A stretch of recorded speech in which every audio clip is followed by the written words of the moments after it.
Start कर चुके थे।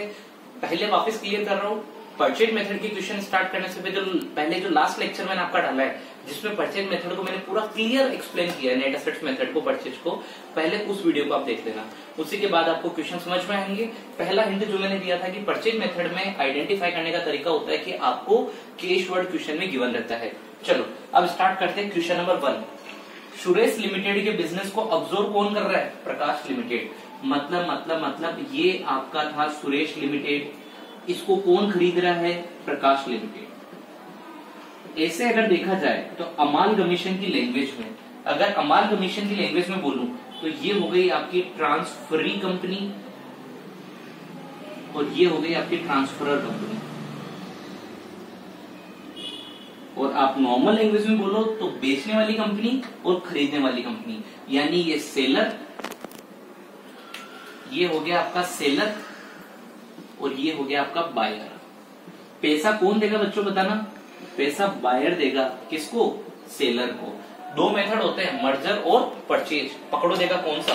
हमेशा हमेशा हमेशा क्वेश्चन में ध्यान रखना, जो बैलेंस शीट गिवन रहेगी ना वो बैलेंस शीट आपको बायर की दी रहती है और इसकी बैलेंस शीट आपको बनानी रहती है। ये आपको एक ट्रिक दे रहा हूँ। अगर किसी क्वेश्चन में आप ये पता नहीं कर पाओ कि सेलर कौन है बायर कौन है, तो आपको एक ट्रिक दे रहा हूँ। जिसकी बैलेंस शीट गिवन है वो सेलर होगा, यानी ट्रांसफरी होगी, और जिसकी बनानी है वो ट्रांसफरर होगा। ठीक है, अब क्वेश्चन पढ़ते हैं। हमेशा बैलेंस शीट को रीड आउट मत करो, आगे चलो।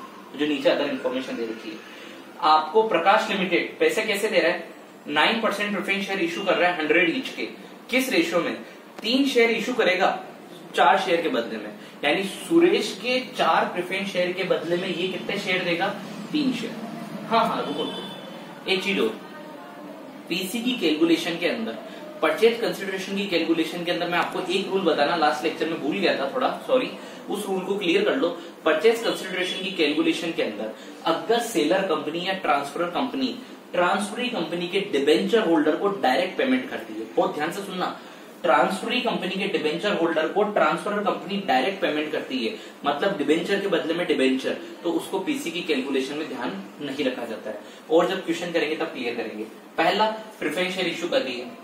सेकंड पॉइंट पढ़ना, to issue debenture holder in Suresh limited 8% mortgage debenture of 96 each. किसके बदले में?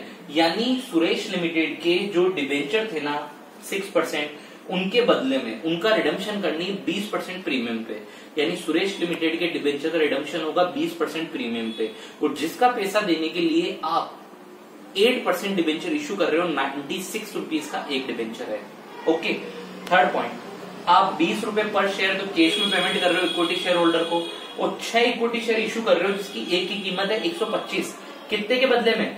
5 शेयर के बदले में। आपको इस क्वेश्चन में केवल और केवल परचेज कंसिडरेशन निकालना बता रहा हूं, मैं इस क्वेश्चन में बैलेंस शीट निकालना नहीं बताऊंगा, वो अपन अगले क्वेश्चन से देखेंगे।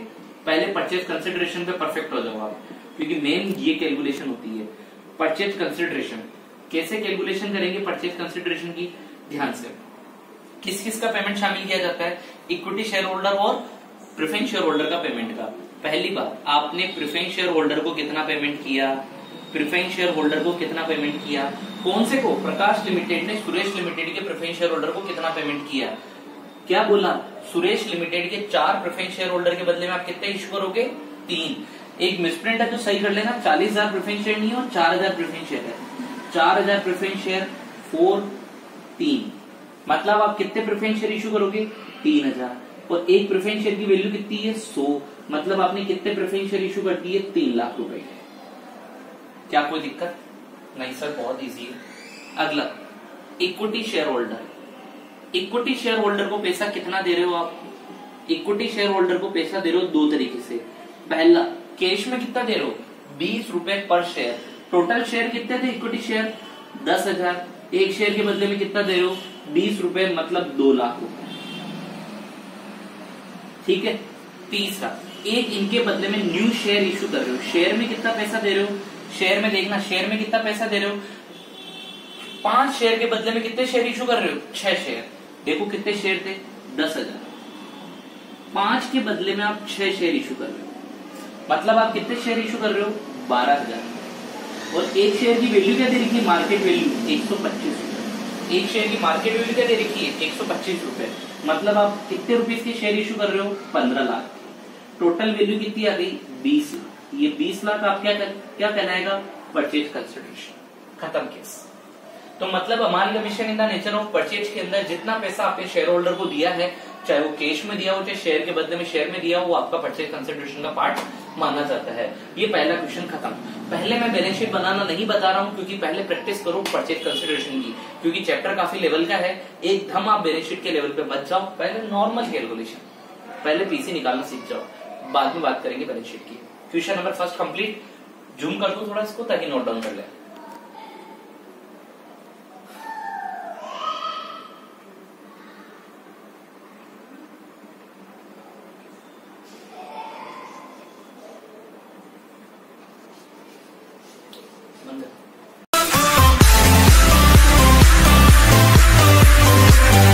क्वेश्चन नंबर 1 के बाद क्वेश्चन नंबर, यहां पे राम लिमिटेड का बिजनेस, राम लिमिटेड का बिजनेस कौन अब्सॉर्ब कर रहा है?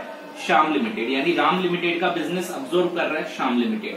मतलब ये हो गया आपका ट्रांसफरी कंपनी और ये हो गया आपका ट्रांसफरर कंपनी। ठीक है, ध्यान देना, ये हो गया सेलर और वो हो गया बायर। पैसा कौन देगा? श्याम लिमिटेड देगा। किसको देगा? राम लिमिटेड को। ध्यान देना, राम लिमिटेड के पास बैलेंस शीट में देखो इक्विटी शेयर होल्डर है और प्रेफरेंस शेयर होल्डर भी है। ये क्वेश्चन थोड़ा सा स्टार बना लेना, इस क्वेश्चन में कुछ कंफ्यूजन आएगा क्योंकि यहाँ पे शेयर की वैल्यू 2 बार वैल्यूड कर रखी है। ध्यान देना, यहाँ पे शेयर की वैल्यू 2 बार वैल्यूड कर रखी है। तो 2 बार वैल्यूएशन करने के केस में ध्यान देना, जिस प्राइस पे बायर कंपनी सेलर कंपनी के शेयर खरीदेगी आपको उस प्राइस से लेना देना है। ठीक है, ना कि इसके वैल्यूएशन से। बहुत ध्यान देना, इस क्वेश्चन में कंफ्यूजन आने आना है। आपके दोनों के शेयर का वैल्यूएशन कर रखा है, इसके शेयर का भी वैल्यूएशन कर रखा है, इसके शेयर का भी वैल्यूएशन कर रखा है, लेकिन ये कौन है? बायर। ये कौन है? सेलर। तो मतलब आपको इसकी कंपनी का वैल्यूएशन ध्यान में रखना है क्योंकि आपको इसको पेमेंट करना है। जितनी इस कंपनी की शेयर की वैल्यू होगी आपको उतना पेमेंट करना है। इस कंपनी की शेयर की वैल्यू से आपको कोई लेना देना नहीं है। क्वेश्चन देखना, श्याम लिमिटेड ने टेक ओवर कर ली एसेट्स राम लिमिटेड की। Equity share in Ram limited for the purpose of absorption कितने में वैल्यूड किए गए? इसको वैल्यूड किया गया 70 पर शेयर में। इसको कितने में वैल्यूड किया गया? 70 पर शेयर में। ठीक है, और Shyam limited agree to pay 1,20,000 in cash to preference share holder. अब यहाँ पे हेडिंग दे दो calculation of PC. Preference share holder को आप कितना पैसा दे रहे हो?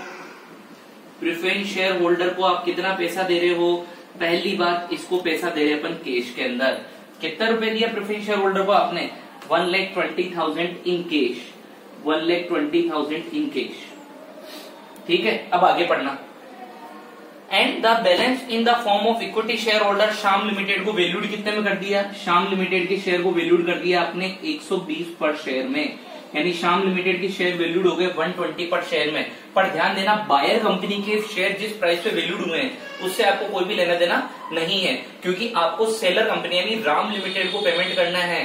कौन करेगी राम लिमिटेड को payment? Shyam limited Ram limited को पेमेंट करेगी। और मुझे बताओ, जब Shyam limited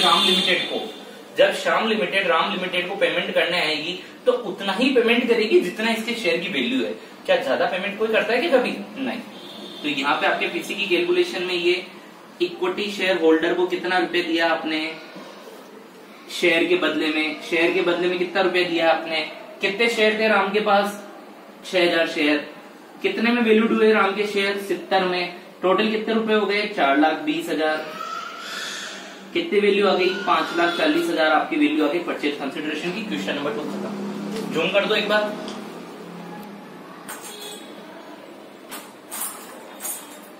okay, seller company की शेयर की वैल्यूएशन ध्यान रखनी है, इसकी वैल्यूएशन आपके कुछ काम भी नहीं है।